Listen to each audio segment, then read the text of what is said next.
Sévrage tabagique, les clés de réussite. Nous en parlons aujourd'hui à Hebdo Santé sur Medi 1 TV Afrique. 1,1 milliard de fumeurs dans le monde. Près de 80% vivent dans les pays à revenus faibles ou intermédiaires. Le tabac tue jusqu'à la moitié de ceux qui en consomment. Plus de 8 millions de personnes chaque année selon l'Organisation mondiale de la santé. La plupart des fumeurs qui connaissent les dangers du tabac souhaitent arrêter, mais très souvent sans succès. Heureusement qu'il existe aujourd'hui des services complets d'aide au sévrage tabagique, mais où en sommes-nous en Afrique? Nos spécialistes sur ce plateau nous le diront. Docteur Alokre Lui Bakasawa, vous êtes président de l'ONG Jeunesse sans tabac, les autotoxicomanies et sans le VIH. Merci docteur d'être sur ce plateau. Merci monsieur. Et également professeur Kwasi Boko Alexandre. Vous êtes professeur titulaire de pneumologie. Merci également à vous, professeur. Merci Franck, merci de nous avoir invités. Déjà, c'est quoi le sévrage tabagique? Le sévrage tabagique, c'est l'arrêt du tabac. C'est l'arrêt de la consommation du tabac pendant au moins 1 an. Donc on ne parle de sévrage que lorsque la personne a cessé de fumer la cigarette depuis plus d'1 an. Alors, quelque chose qui n'est vraiment pas facile. Et oui, nous l'avons vu auprès donc, des populations. Nous allons plutôt suivre cet élément. Je suis quand même malade et j'ai arrêté. C'est pas facile d'arrêter, mais une fois que tu arrives, tu as pu arrêter, c'est pas évident de revenir là. Mais j'ai vu que ça me fatiguait beaucoup. Surtout la nuit. Quand je me couchais, je n'arrivais pas à dormir. Et c'est une décision personnelle que j'ai prise. Je me suis dit qu'aujourd'hui, j'arrête la cigarette. Et on a quand même pas mal de personnes, parfois qui vont dans les hôpitaux, on dit qu'ils ont des problèmes de cœur qui sont souvent dus à la cigarette. Ça détruit beaucoup, ça fait beaucoup de choses. J'ai eu des collaborateurs fumeurs, des amis fumeurs. J'ai vu un peu la fin. Comment est-ce que la cigarette les a détruits? Le gouvernement même a mis quelque chose en place qu'ils n'ont pas mis en pratique. Vous avez dit interdit de fumer dans les lieux publics. Moi aujourd'hui on a l'impression même les autorités même les corps habillés même, chacun fume comme il veut aujourd'hui. Alors professeur Boko, pourquoi il est aussi difficile d'arrêter de fumer? Alors il est difficile d'arrêter de fumer parce que le tabac contient une substance qu'on appelle la nicotine. C'est une substance qui entraîne la dépendance. Donc au début, lorsqu'on commence à fumer, on n'est pas dépendant. Donc on fume sans problème. Mais au fur et à mesure, nous allons avoir ce produit-là qui va avoir son effet sur notre organisme. De sorte que lorsque nous n'avons pas de cigarette, nous ne sommes pas à l'aise. Donc nous sommes obligés de réclamer. Donc ça va entraîner donc, une dépendance. Et l'organisme va donc dépendre du tabac. Et celui qui fume sans le tabac ne peut pas vivre. Dans l'élément, malheureusement, on n'a pas vu de jeunes, docteur Alokre. Alors, est-ce que dans vos approches, vous avez vu que c'est la même difficulté qu'éprouvent les jeunes à arrêter de fumer? Non, mais c'est clair, le professeur vient de le dire tout à l'heure. Lorsque on commence à fumer une tige, 2 tiges, je dis la fumée en 10 secondes arrive déjà au cerveau. Le professeur est mieux placé pour le dire. Et cette fumée-là perturbe systématiquement le système nerveux central. Il a parlé de dépendance, mais juste avant, on peut parler déjà de l'accoutumance. À peu près, il y a une certaine tolérance. Et c'est terminé. L'individu est dépendant. Et si on parle de sévrage tabagique, c'est par rapport à la dépendance. Donc c'est parce qu'on veut s'affranchir de cette dépendance induite par la cigarette. Justement, sévrage tabagique, les clés de réussite. Est-ce qu'il est impossible d'arrêter de fumer? Oui, bien sûr, il est possible d'arrêter de fumer. Le premier, ou je dirais la première clé, c'est comme si vous voulez parler de clé, c'est la volonté du fumeur. Il faut que le fumeur lui-même décide d'arrêter. Sans ça, on ne peut pas l'aider. Donc il y a la volonté.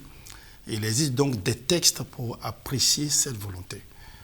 Maintenant, la deuxième... Les tests que vous pratiquez chez vous? Oui, quand je dis test, ça veut dire qu'il y a un certain nombre de questions qu'on peut poser aux malades, ou du moins aux fumeurs, et en fonction, bien sûr, de ses réponses, on peut s'en rendre compte que... Pour voir sa volonté. Sa volonté. Donc c'est pour apprécier sa volonté.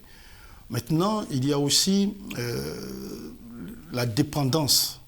Parce que la dépendance, il y a plusieurs types de dépendance, je dirais plusieurs degrés de dépendance. Quand le malade est peu dépendant, c'est plus facile. Mais plus il est dépendant, plus on a des difficultés. Donc, selon bien sûr les dépendances, on peut l'aider. Une fois qu'il a la volonté, on apprécie la dépendance du tabagisme.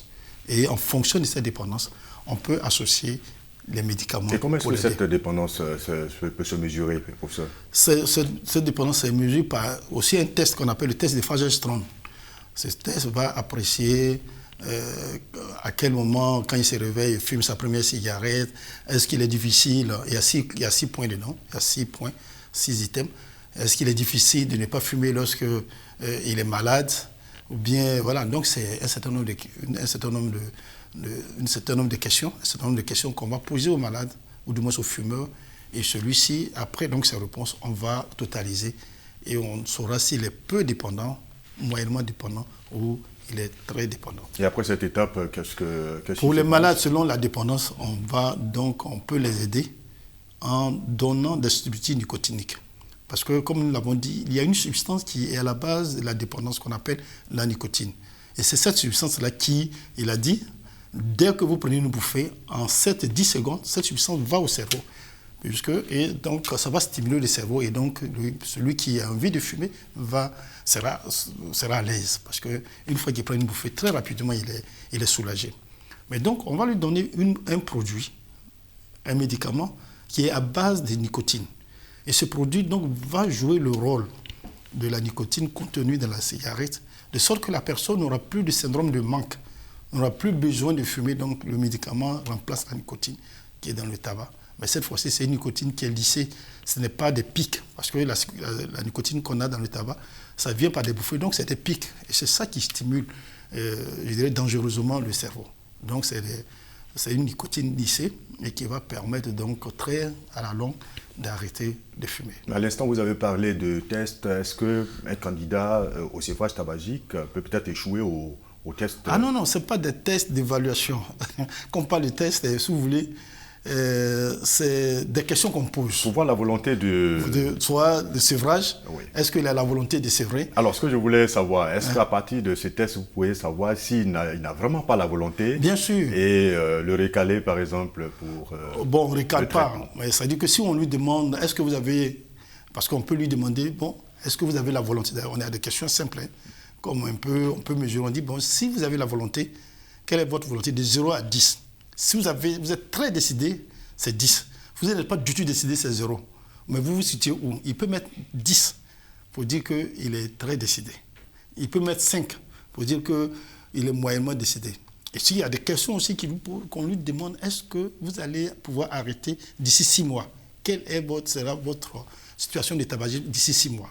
Des questions de QMAT et autres qu'on peut lui poser. Et ces questions vont nous permettre de savoir s'il a la volonté d'arrêter. Ça, c'est le premier point. Maintenant, s'il n'a pas la volonté, on ne va pas le laisser partir. On va lui donner des conseils. On va causer avec lui. On pourra même lui remettre des brochures pour qu'il comprenne les conséquences du tabagisme. D'accord. Docteur Alocré, lorsque, par exemple, un malade exprime le désir d'arrêter la cigarette, à votre niveau, est-ce qu'il y a un accompagnement? Non, ce que je voulais dire, permettez-moi tout juste, le professeur a parlé de l'évaluation qu'on fait de l'état du fumeur dans un premier temps. Mais après, quand on s'aperçoit de ce que l'individu est trop dépendant, effectivement, on va dans ce sens. On peut parler de la prise en charge médicale. Mais lorsque l'individu n'est pas trop dépendant, dans un premier temps, on peut arrêter, mais progressivement. Dans un second temps, il a parlé, et je suis bien d'accord, c'est la motivation de l'individu. Mais j'aurais souhaité que lorsqu'on évalue l'état du fumeur, qu'on prenne en compte son environnement social. Voilà, parce que là, il a fumé, il est dépendant, on ne peut pas dire, ce n'est pas une fatalité. On peut le ramener dans la société, en guillemets. Alors, donc, dès lors que nous tenons compte de son environnement social, sa famille, le groupe de paix, ses fréquentations, etc., on peut parler à terme du succès du sévrage. C'est un facteur important à prendre en compte. Il y a certains facteurs sociaux éminemment importants dont on doit tenir compte dans l'évaluation de la dépendance de l'individu. Pour ne pas, ça je le dis, que l'individu réchute après qu'il ait été désintoxiqué ou bien qu'on ait mis interne. Donc on note que voilà. ça c'est une clé, le facteur environnemental.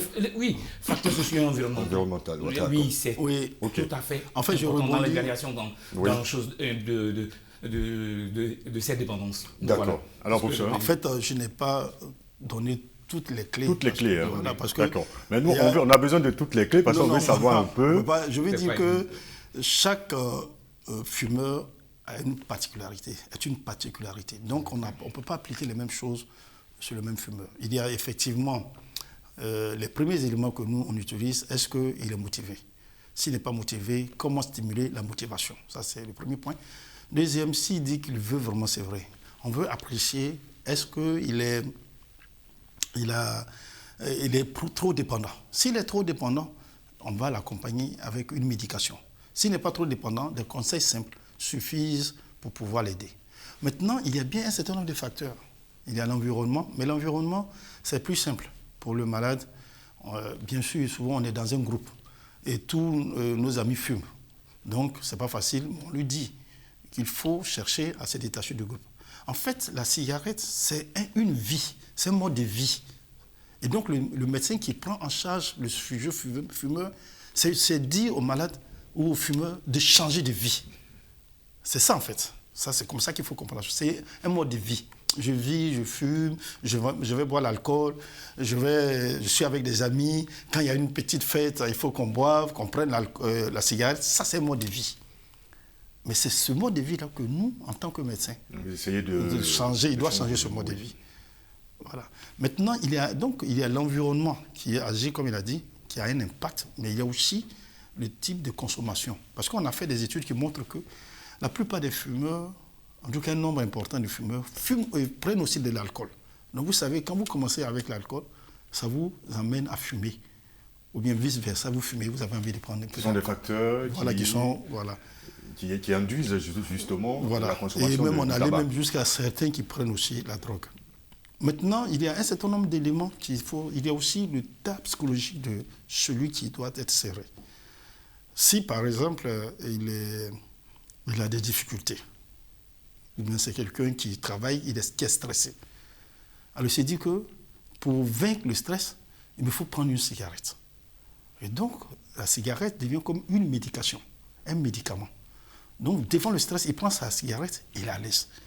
Donc, il y a ce facteur. Même aussi, on peut vivre dans des moments difficiles, dans des couples.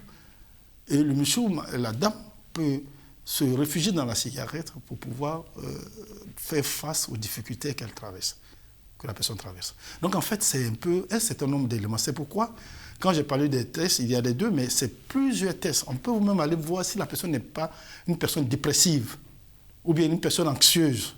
Donc, il y a bien les différents éléments qu'on évalue. Et c'est à l'issue de toute cette évaluation-là qu'on essaie de lui donner un médicament ou bien des conseils appropriés et pour l'aider. D'où service complet d'aide au sévrage. Voilà, c'est pourquoi ça comprend pratiquement beaucoup de choses. C'est-à-dire qu'il y a le traitement qui est cognitif, qu'on parle de traitement comportemental, qui n'est pas forcément un traitement médical. Ce n'est pas un médicament, c'est plutôt les conseils. Mais puis, il y a le traitement de médicamenteux qu'on lui donne, en fonction, bien sûr, de sa dépendance. Alors, nous nous sommes posé la question de savoir un peu, est-ce que ça marche véritablement? Et sur cette question, nous avons rencontré un ancien fumeur qui a réussi grâce au sévrage tabagique. Bon, j'ai fumé depuis mon jeune âge. Je peux dire à partir de 18 ans, 19 ans par là. J'étais avec les grands frères. On m'envoyait souvent allumer les cigarettes. Comme d'habitude, on envoie les petits frères. Ça, je suis resté. Bon, un jour, moi-même, le fait d'allumer et puis tirer la cigarette, bon, j'ai pris un petit goût quelque part. Bon, il arrivait un temps, moi-même, j'ai commencé à acheter moi-même mes cigarettes, j'ai commencé à fumer. Donc, c'est comme ça que je suis devenu fumeur. Bon, à un moment donné, il y a des toux, tu as souvent mal à la poitrine. Bon, après ça passe. Arrivé jusqu'à un certain temps, disons l'année passée, je n'ai pas dit l'année surpassée, j'ai eu mal au niveau de la poitrine, où j'ai fait une toux sec, où j'ai entendu parler du tabagisme au niveau du CHU de Cocody avec le professeur Boko. Je suis venu me renseigner. C'était effectif, ils étaient là. Bon, moi, je me suis fait inscrire sur les listes. Et avec les infirmières, ils m'ont donné les détails. Comment il faut, comment on appelle, les trucs à suivre, les traitements à suivre pour que ça passe. Je n'y croyais pas. Mais aujourd'hui, je pourrais témoigner que c'est effectif. Puisqu'on a eu à faire des examens, tout ça là. Alors, docteur Loké, on vient de voir un cas de réussite. Ça marchait avec M. Diabaté. Est-ce qu'il y a des échecs? Est-ce que malgré tout, le service dont le professeur Boko a parlé, est-ce qu'il peut arriver que le malade ne puisse pas effectivement arrêter de fumer? Oui, c'est clair. À l'entame de l'émission, je l'ai dit, d'accord? Lorsque l'évaluation est bien faite, il est clair qu'on peut se dire qu'à la fin, on aura un succès par rapport au sévrage. Mais je ne peux pas dire que est-ce que l'évaluation a été bien faite ou non, mais je dis quand on tient compte de tous ces facteurs, le professeur l'a bien dit, il y a l'aspect, l'individu qui est déjà dépendant, il y a l'aspect social, mais l'état psychologique de l'individu. Quand l'individu, il est difficile pour elle de changer tout de suite de mode de vie, comme le professeur vient de le dire, on craint que cet individu bascule à nouveau dans la consommation du tabac. Il est clair également que lors de nos différentes enquêtes, par exemple, on s'est rendu compte, on s'est aperçu que des individus, sur la base d'une décision ferme, une volonté ferme, ces individus-là ont arrêté carrément la cigarette. De se dire qu'aujourd'hui, c'est comme le disent en général les Ivoiriens, c'est ma dernière cigarette, c'est ma dernière clope. Mais à l'issue de ce geste-là, c'est terminé. Ces personnes ont arrêté. On peut montrer que la véritable clé même, là, c'est d'abord la volonté. Oui, la volonté. Mais pour nous, société civile, c'est de dire simplement, il ne faut jamais commencer à fumer. À fumer, d'accord. Professeur Boko, alors est-ce qu'on peut dire que le sévrage tabagique est d'actualité dans nos pays africains? Mais bien sûr, je pense qu'on n'en parle pas suffisamment. Et aujourd'hui, c'est notre objectif. Nous allons initier très bientôt les formations de tabacologie dans toute la sous-région parce que nous sommes réunis au sein d'une société qu'on appelle la Société africaine de pneumologie des langues françaises. Et tous ont besoin d'être formés. Donc nous devons former parce qu'il faut dire que, contrairement à ce que certains pensent, il faut dire que la consommation de tabac ne fait que croître. Et ceux qui sont les plus touchés, vous l'avez dit à l'introduction de cette émission, que c'est les pays en voie de développement. Donc la Côte d'Ivoire fait partie de ces pays. Et ce qu'on note, c'est que les jeunes, maintenant, avant on fumait, peut-être l'initiation du tabac se faisait peut-être vers 15-16 ans, parce qu'on avait peur des parents. On a vu un peu l'exemple de M. Diabaté tout à l'heure. Mais maintenant, on a des jeunes de 10 ans, 9 ans qui commencent à fumer. C'est-à-dire que le phénomène est grave. Et plus vous fumez précocement, plus vous avez des complications aussi graves. Alors je pose la question pour savoir un peu quel est véritablement le problème du sévrage tabagique dans nos pays africains. Pourquoi est-ce que ça ne bouge pas? Alors le problème, justement, j'allais en venir, parce qu'en fait, il faut qu'on ait un succès. Le succès du sévrage, c'est pas fameux. Peut-être qu'on a fait une évaluation de 2 années d'activité, peut-être seulement 25 à 30% des personnes qu'on a réussi qui ont pu être sévrées. Alors le premier problème, c'est que les médicaments coûtent cher. Les médicaments du sévrage. Ça coûte cher. Et c'est à la charge du patient? Oui, le programme essaie de nous aider. D'accord. Mais il ne peut pas nous aider tous les jours. Donc, les médicaments ne sont pas disponibles en Côte d'Ivoire. Quand vous avez les substituts nicotiniques, on n'en a pas en Côte d'Ivoire. Il faut que le malade fasse la commande.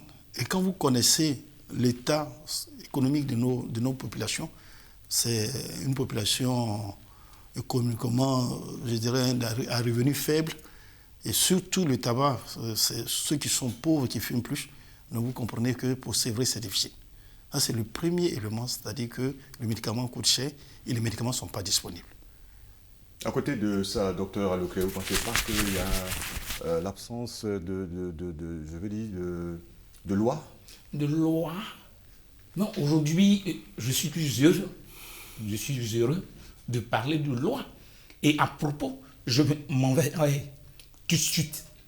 Par rapport je veux profiter de votre micro pour remercier son Excellence le Président de la République, Alassane Ouattara. Remercier également le ministre de la Santé, Dr Akavouili. Remercier enfin le docteur Zotoa, il y a finalement des le lois. directeur coordonnateur. D'accord. Je vous assure que la Côte d'Ivoire a ratifié la Convention cadre de lutte anti-tabac en 2010. 9 ans après, soit le 17 juillet dernier, à la majorité des parlementaires présents, la Côte d'Ivoire a voté, a adopté une loi anti-tabac. Et récemment, nous étions en séminaire à Bassa. Là, il y avait plusieurs pays.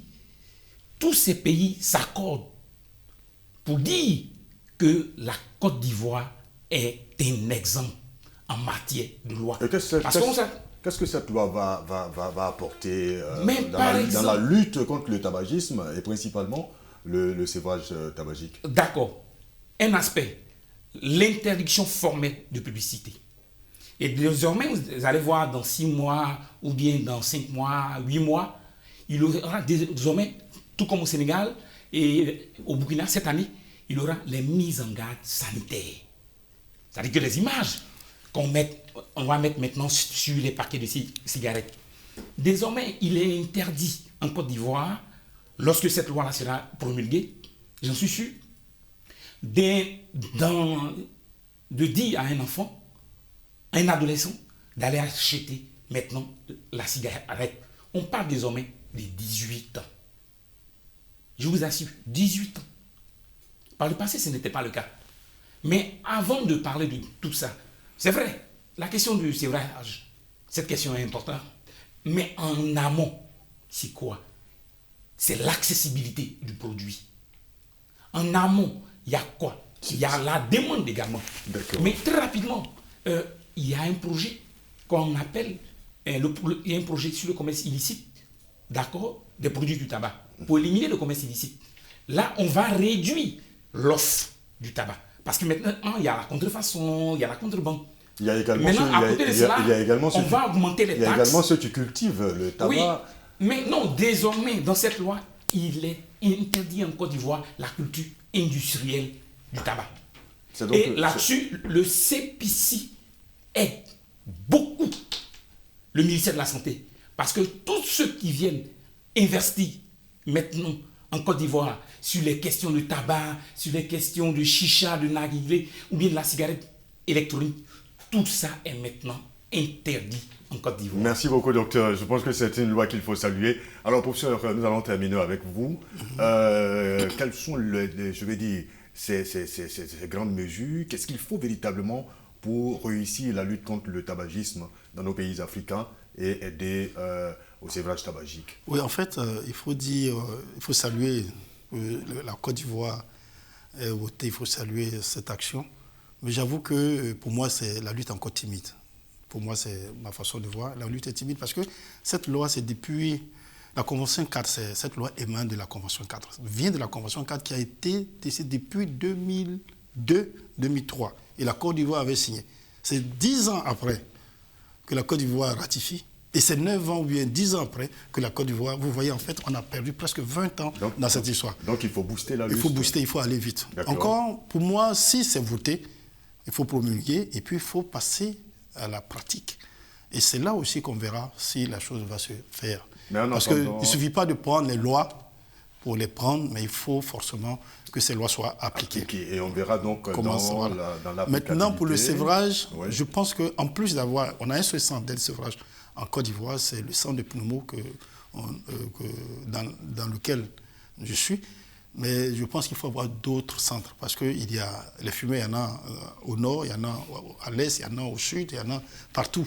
Donc il faut donner l'accès facile aux fumeurs. Il faut un centre pour donner accès facile aux fumeurs. Alors vous avez parlé d'une initiative africaine. Oui, l'initiative. De vous mettre ensemble pour que les choses puissent bouger.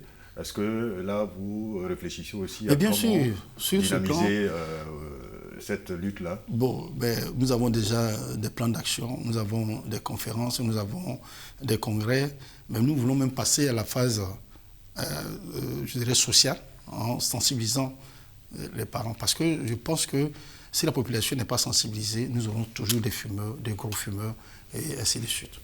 En tout cas, nous espérons que les choses aillent très vite au niveau de la législation, au niveau également des actions de la société civile et également de vous, les professionnels de santé, pour qu'on puisse venir à bout de ce fléau qu'est le tabagisme en aidant, ou du moins en donnant des chances de réussite donc au sévrage tabagique. Merci infiniment à Dr Alokle Louis Mac Assawa. Je rappelle que vous êtes président de l'ONG Jeunesse sans tabac, les autres toxicomanies et sans le VIH. Et également merci à vous, professeur Kwasi Boko Alexandre. Je rappelle que vous êtes professeur titulaire de pneumologie. Merci à vous d'être venu.